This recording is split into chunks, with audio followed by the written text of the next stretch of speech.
जय श्री राधे कृष्ण। आप सभी का आपके अपने YouTube channel BK Mishra present में बहुत बहुत स्वागत है।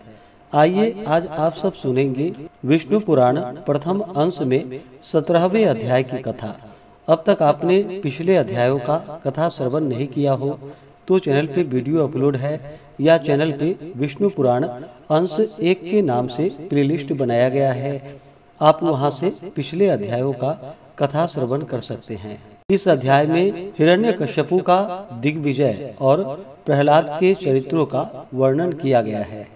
तो आइए सुनते हैं विष्णु पुराण प्रथम अंश में 17वें अध्याय की कथा।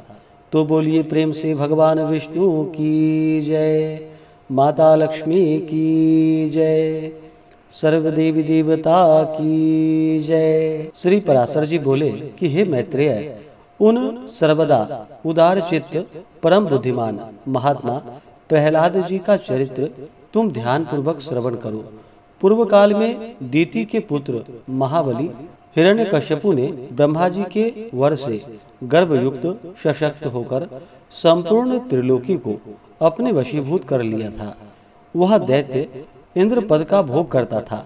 वह महान असुर स्वयं ही सूर्य, वायु, अग्नि, वरुण और चंद्रमा बना हुआ था। मद्यपान नाशक महाकाय हिरण्यकश्यपु की ही समस्त सिद्ध गंधर्व और नाग आदि उपासना करते थे।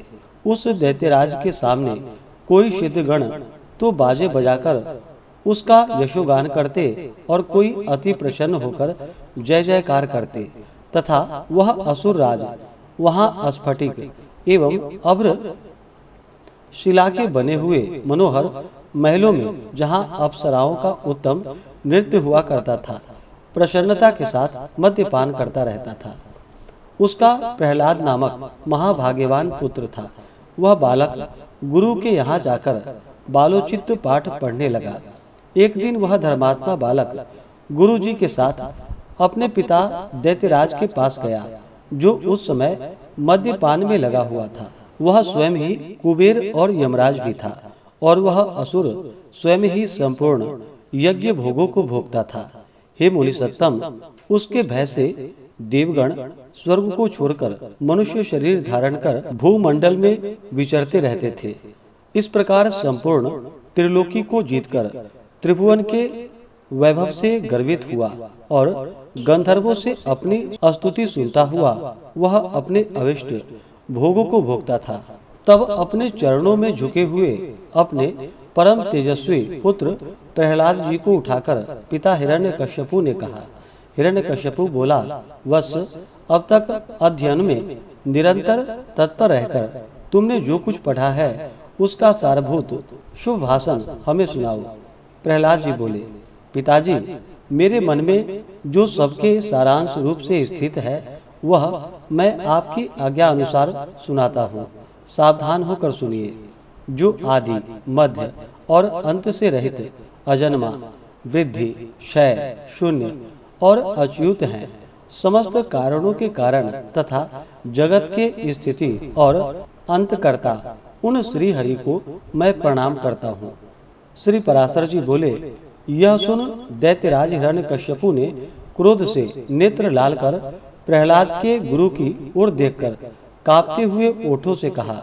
हिरण्यकश्यप बोला, रे दुर्बुद्धि ब्राह्मणाधम, यह क्या तूने मेरी अवज्ञा कर इस बालक को मेरे विपक्षी की स्तुति युक्त असार शिक्षा दी है। गुरु जी ने कहा, दैत्यराज, आपको क्रोध के वशीभूत न होना चाहिए। आपका यह पुत्र मेरी सिखाई हुई बात नहीं कह रहा है। हिरण्यकश्यप बोला, बेटा प्रहलाद, बताओ तो तुमको यह शिक्षा किसने दी है? तुम्हारे गुरुजी कहते हैं कि मैंने तो इसे ऐसा उपदेश दिया ही नहीं। प्रहलाद जी बोले, पिताजी, हृदय में स्थित भगवान विष्णु ही तो संपूर्ण जगत के उपदेशक हैं। उन परमात्मा को छोड़कर और कौन किसको कुछ सिखा सकता है? हिरण्यकश्यपु बोला, अरे मूर्ख, जिस विष्णु का तू मुझ जगदीश्वर के सामने धृष्टता पूर्वक निशंक होकर बारंबार वर्णन करता है, वह कौन है? प्रहलाद जी बोले, योगियों के ध्यान करने योग्य, जिसका परम पद वाणी का विषय नहीं हो सकता तथा जिससे विश्व प्रकट हुआ है और स्वयं जो विश्व रूप है वह परमेश्वर ही भगवान विष्णु है। हिरण्यकश्यपु बोला, अरे मूढ़, मेरे रहते हुए और कौन परमेश्वर कहा जा सकता है? फिर भी तू मौत के मुख में जाने की इच्छा से बार बार ऐसा बक रहा है। प्रहलाद जी बोले कि हे तात, वह ब्रह्मभूत विष्णु तो केवल मेरा ही नहीं बल्कि संपूर्ण प्रजा का और आपका भी कर्ता, नियंता और परमेश्वर है। आप प्रसन्न होइए, व्यर्थ क्रोध क्यों करते हैं? हिरण्यकश्यपु बोला, अरे कौन पापी इस दुर्बुद्धि बालक के हृदय में घुस बैठा है, जिससे अविष्ट चित्त होकर यह ऐसा अमंगल वचन बोलता है? प्रहलाद जी बोले, पिताजी, ये विष्णु भगवान तो मेरे ही हृदय में नहीं बल्कि संपूर्ण लोकों में स्थित हैं। वे सर्वगामी तो मुझको, आप सबको और समस्त प्राणियों को अपनी अपनी चेष्टाओं में प्रवृत्त करते हैं।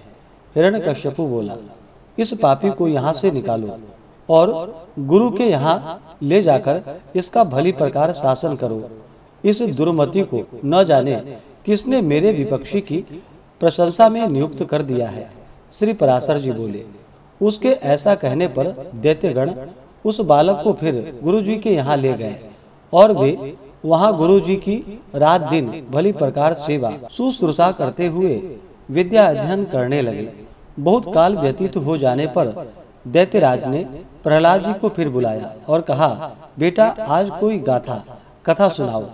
प्रहलाद जी बोले, जिसने प्रधान पुरुष और यह चराचर जगत उत्पन्न हुआ है, वे सकल प्रपंच के कारण श्री विष्णु भगवान हम पर प्रसन्न हो।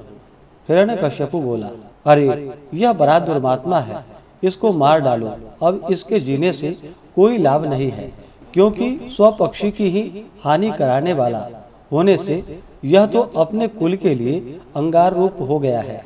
श्री पराशर जी बोले, उसकी ऐसी आज्ञा होने पर सैकड़ों हजारों दैत्यगण बड़े बड़े अस्त्र शस्त्र लेकर उन्हें मारने के लिए तैयार हुए। प्रहलाद जी बोले, अरे दैत्यों, भगवान विष्णु तो शस्त्रों में, तुम लोगों में और मुझ में सर्वत्र ही स्थित हैं। इस सत्य के प्रभाव से इन अस्त्र शस्त्रों का मेरे ऊपर कोई प्रभाव न होगा। श्री पराशर जी बोले, तब तो उन सैकड़ों दैत्यों के शस्त्र समूह का आघात होने पर भी उनको तनिक भी वेदना नहीं हुई। वे फिर भी ज्यों के त्यों नवीन बल संपन्न ही रहे। हिरण्यकश्यपु बोला, रे दुर्बुद्धे, अब तू विपक्षी की स्तुति करना छोड़ दे। जा, मैं तुझे अभय दान देता हूँ, अब और अधिक नादान मत हो। प्रहलाद जी बोले कि हे तात, जिनके स्मरण मात्र से जन्म, जरा और मृत्यु आदि के समस्त भय दूर हो जाते हैं, उन सकल भयहारी अनंत के हृदय में स्थित रहते मुझे भय कहाँ रह सकता है? हिरण्यकश्यपु बोला, अरे सर्पो, इस अत्यंत दुर्बुद्धि और दुराचारी को अपने विषाग्नि संतप्त मुखों से काटकर शीघ्र ही नष्ट कर दो। श्री पराशर जी बोले, ऐसी आज्ञा होने पर अति क्रूर और विषधर तक्षक आदि सर्पों ने उनके समस्त अंगों में काटा, किंतु उन्हें तो श्री कृष्ण चंद्र में आसक्त चित्त रहने के कारण भगवत स्मरण के परमानंद में डूबे रहने से उन महासर्पों के काटने पर भी अपने शरीर की कोई सुधि नहीं हुई। सर्प बोले कि हे दैत्यराज, देखो हमारी दाढ़ी टूट गई, मणियां चटकने लगी, फणों में पीड़ा होने लगी और हृदय कांपने लगा, तथापि इसकी त्वचा तो जरा भी नहीं कटी। इसलिए अब आप हमें कोई और कार्य बतलाइए। हिरण्यकश्यपु बोला कि हे दिग्गजों, तुम सब अपने संकीर्ण दांतों को मिलाकर मेरे शत्रु पक्ष द्वारा बहकाकर मुझसे विमुख किए हुए इस बालक को मार डालो। देखो, जैसे अरणी से उत्पन्न हुआ अग्नि उसी को जला डालता है, उसी प्रकार कोई कोई जिससे उत्पन्न होते हैं उसी का नाश करने वाले हो जाते हैं। श्री पराशर जी बोले, तब पर्वत शिखर के समान विशालकाय दिग्गजों ने उस बालक को पृथ्वी पर पटक कर अपने दांतों से खूब रौंदा, किंतु श्री गोविंद का स्मरण करते रहने से हाथियों के हजारों दांत उनके वक्षा स्थल से टकराकर टूट गए। तब उन्होंने पिता हिरण्यकश्यपु से कहा, ये जो हाथियों के वज्र के समान कठोर दांत टूट गए हैं, इसमें मेरा कोई बल नहीं है। यह तो श्री जनार्दन भगवान के महाविपत्ति और क्लेशों के नष्ट करने वाले स्मरण का ही प्रभाव है। हिरण्यकश्यपु बोला, अरे दिग्गजों, तुम हट जाओ। दैत्यगण, तुम अग्नि जलाओ, और हे वायु, तुम अग्नि को प्रज्वलित करो, जिससे इस पापी को जला डाला जाए। श्री पराशर जी बोले, तब अपने स्वामी की आज्ञा से दानवगण काष्ठ के एक बड़े ढेर में स्थित उस असुर राजकुमार को अग्नि प्रज्वलित करके जलाने लगे। प्रहलाद जी बोले कि हे तात, पवन से प्रेरित हुआ भी यह अग्नि मुझे नहीं जलाता। मुझको तो सभी दिशाएं ऐसी शीतल प्रतीत होती है, मानो मेरे चारों ओर कमल बिछे हुए हो। श्री पराशर जी बोले, तदंतर शुक्र जी के पुत्र बड़े वाग्मी महात्मा संडामर्क आदि पुरोहित गण सामनीति से दैत्यराज की बड़ाई करते हुए बोले। पुरोहित बोले कि हे तात, अपने इस बालक पुत्र के प्रति अपना क्रोध शांत कीजिए। आपको तो देवताओं पर ही क्रोध करना चाहिए, क्योंकि उसकी सफलता तो वही है। हे राजन, हम आपके इस बालक को ऐसी शिक्षा देंगे जिससे यह विपक्षी के नाश का कारण होकर आपके प्रति अति विनीत हो जाएगा। हे दैत्यराज, बाल्यावस्था तो सब प्रकार के दोषों का आश्रय होता ही है, इसलिए आपको इस बालक पर अत्यंत क्रोध का प्रयोग नहीं करनी चाहिए। यदि हमारे कहने से भी यह विष्णु का पक्ष नहीं छोड़ेगा, तो हम इसको नष्ट करने के लिए किसी प्रकार न टलने वाली कृत्या उत्पन्न करेंगे। श्री पराशर जी ने कहा, पुरोहितों के इस प्रकार प्रार्थना करने पर दैत्यराज ने दैत्यों द्वारा प्रहलाद को अग्नि समूह से बाहर निकलवाया। फिर प्रहलाद जी गुरु जी के यहाँ रहते हुए उनके पढ़ाने पर भी अन्य दानव कुमारों को बार बार उपदेश देने लगे। प्रहलाद जी बोले कि हे दैत्य कुलोत्पन्न असुर बालकों, सुनो, मैं तुम्हें परमार्थ का उपदेश करता हूँ। तुम इसे अन्यथा न समझना, क्योंकि मेरे ऐसा कहने में किसी प्रकार का लोभादि कारण नहीं है। सभी जीव जन्म बाल्यावस्था और फिर यौवन प्राप्त करते हैं, तत्पश्चात दिन दिन वृद्धावस्था की प्राप्ति भी अनिवार्य ही है। और हे दैत्य राजकुमारों, फिर यह जीव मृत्यु के मुख में चला जाता है। यह हम और तुम सभी प्रत्यक्ष देखते हैं। मरने पर पूर्व जन्म होता है, यह नियम भी कभी नहीं टलता। इस विषय में श्रुति स्मृति रूप आगम भी प्रमाण है कि बिना उपादान के कोई वस्तु उत्पन्न नहीं होती। पुनर्जन्म प्राप्त कराने वाली गर्भवास आदि जितनी अवस्थाएं हैं, उन सबको दुख रूप ही जानो। मनुष्य मूर्खतावश क्षुधा, तृष्णा और शीतादि की शांति को सुख मानते हैं, परंतु वास्तव में तो वे दुख मात्र ही हैं। जिनका शरीर वातादि दोषों से अत्यंत शिथिल हो जाता है, उन्हें जिस प्रकार व्याम सुखपद प्रतीत होता है, उसी प्रकार जिनकी दृष्टि भ्रांति ज्ञान से ढकी हुई है, उन्हें दुख ही सुख रूप जान पड़ता है। अहो, कहाँ तो कफ आदि महाघृणित पदार्थों का समूह रूप शरीर और कहाँ कांति, शोभा, सौंदर्य एवं रमणीयता आदि दिव्य गुण। तथापि मनुष्य इस घृणित शरीर में कांति आदि का आरोप कर सुख मानने लगता है। यदि किसी मूढ़ पुरुष की मांस, रुधिर, पीव, विष्ठा, मूत्र, स्नायु, मज्जा और अस्थियों के समूह रूप इस शरीर में प्रीति हो सकती है, तो उसे नरक में भी प्रिय लग सकता है। अग्नि, जल और भात कर्मशः शीत, तृषा और क्षुधा के कारण ही सुखकारी होते हैं, और उनके प्रतियोगी जल आदि भी अपने से भिन्न अग्नि आदि के कारण ही सुख के हेतु होते हैं।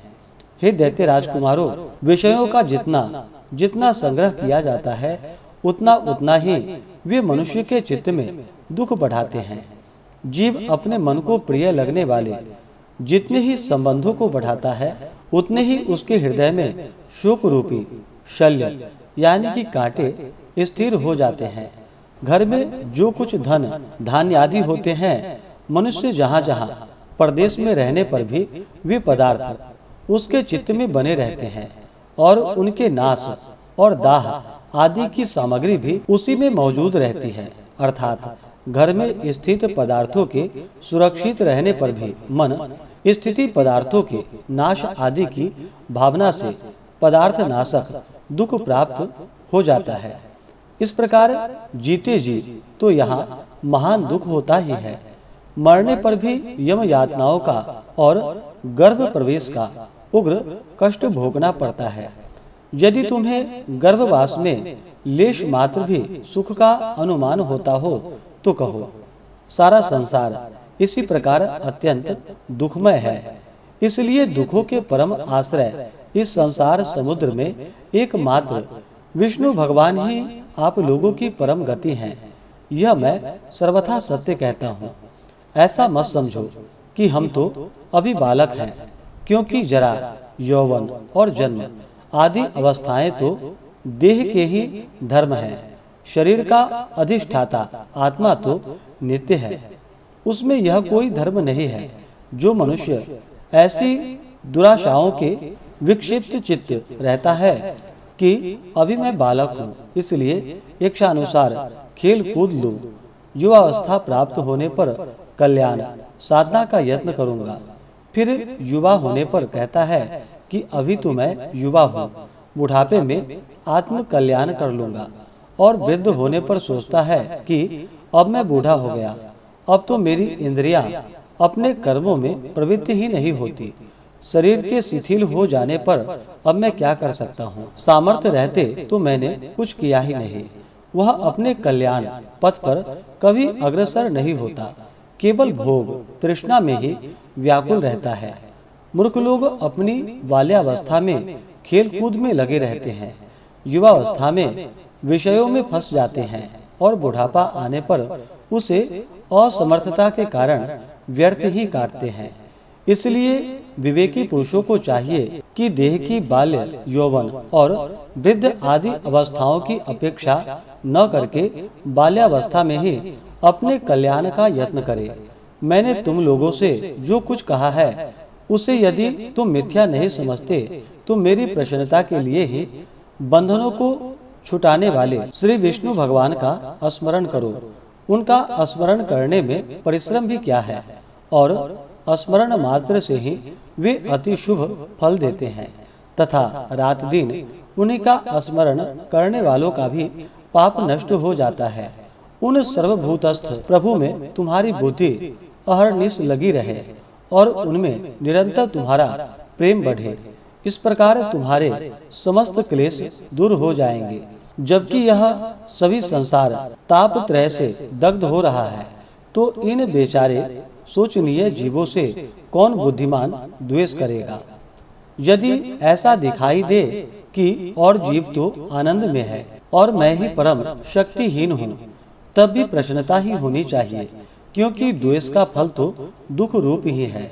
यदि कोई प्राणी वैर भाव से द्वेष भी करे तो विचारवानों के लिए तो वे अहो ये महा मोह से व्याप्त हैं।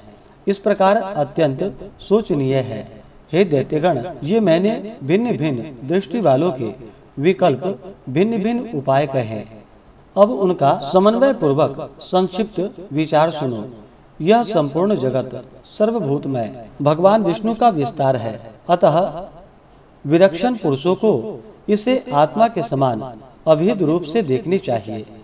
इसलिए दैत्य भाव को छोड़कर हम और तुम ऐसा यत्न करें जिससे शांत लाभ कर सके। जो परम शांति अग्नि, सूर्य, चंद्रमा, वायु, मेघ, वरुण, सिद्ध, राक्षस, यक्ष, दैत्यराज, सर्प, किन्नर, मनुष्य, पशु और अपने दोषों में तथा ज्वर, नेत्र रोग, अतिसार, प्लीहा, तिल्ली और गुल्म आदि रोगों से एवं द्वेष, ईर्षा, मत्सर, राग, लोभ और किसी अन्य भाव से भी कभी क्षीण नहीं होती। और जो सर्वदा अत्यंत निर्मल है, उसे मनुष्य अमल स्वरूप श्री केशव में मनोनिवेश करने से प्राप्त कर लेता है। हे दैत्यो, मैं आग्रह पूर्वक कहता हूँ, तुम इस असार संसार के विषय में कभी संतुष्ट मत होना।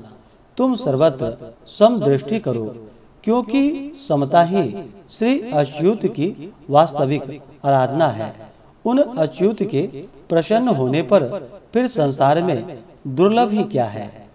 तुम धर्म, अर्थ और काम की इच्छा कभी न करना, वे तो अत्यंत तुच्छ हैं, और उस ब्रह्मरूप महावृक्ष का आश्रय लेने पर तो तुम निःसंदेह मोक्ष रूप महाफल प्राप्त कर लोगे।